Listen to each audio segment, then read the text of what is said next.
Hi, my name is Michelle Wink. I'm the athletic trainer for the Oswego City School District. I've been here for over 11 years.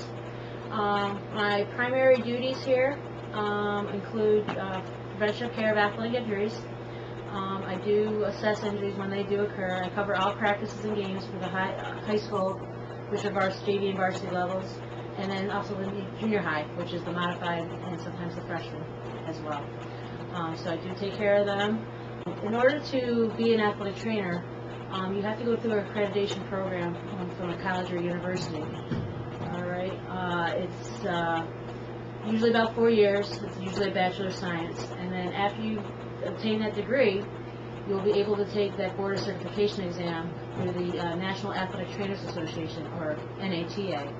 And once you pass that, then you become an athletic trainer through the NATA. Depending on where you live, you might have to get state licensure, meaning you have to go look into your state, and in order to practice the field of athletic training, you have to obtain a state license for chronic and acute injuries.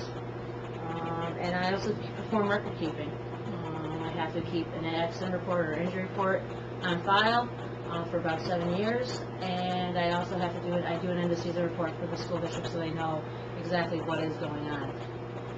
What I like best about my job is that I get to see a lot of sports. I grew up as a sports fan, so I get to see a lot of different athletic events and venues.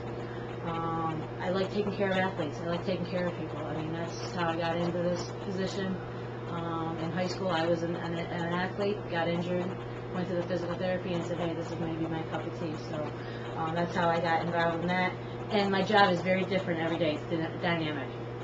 You don't see everything. You don't sit behind a desk and do paperwork and all that. It's one day it could be an ankle sprain, the other it could be a dislocated knee. So it's a different.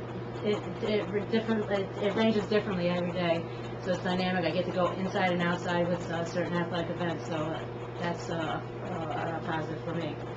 My advice is that if you're looking into this kind of field, you've got to have good communication skills, both written and verbal, because you're going to be in contact with coaches, you're going to be in contact with parents. Your boss, my boss, would be the athletic director, the school nurse, so that they have an idea of what's going on with an athlete, a student athlete. You've got to be caring and supportive of taking care of an athlete when they do get injured.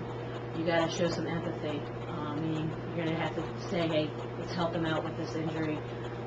Sometimes they're going to come to you and looking to see, help them with the stress and dealing with an injury. So that's going to be important.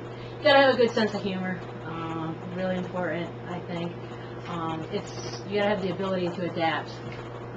It's definitely, you're going to have to make quick decisions on the field. When something happens, with a neck injury or a head injury, you got to make the proper protocol, make sure you take the proper channels.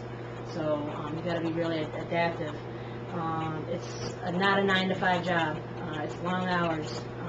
So I'd advise that you got to have some good energy, both on a physical, mentally, and emotionally. Because, like I said, you can put in a 12-hour day, and it can wear and tear for a couple of days.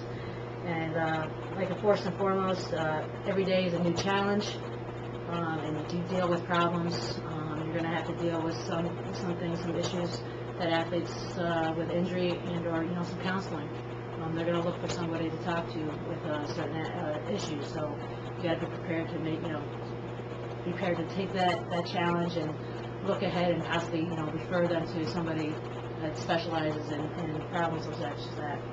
And first and last and foremost, always be good to yourself. Don't overwork yourself, and try not to do everything and be everywhere, because you'll burn yourself out, and always make time for you and your family. Thank you.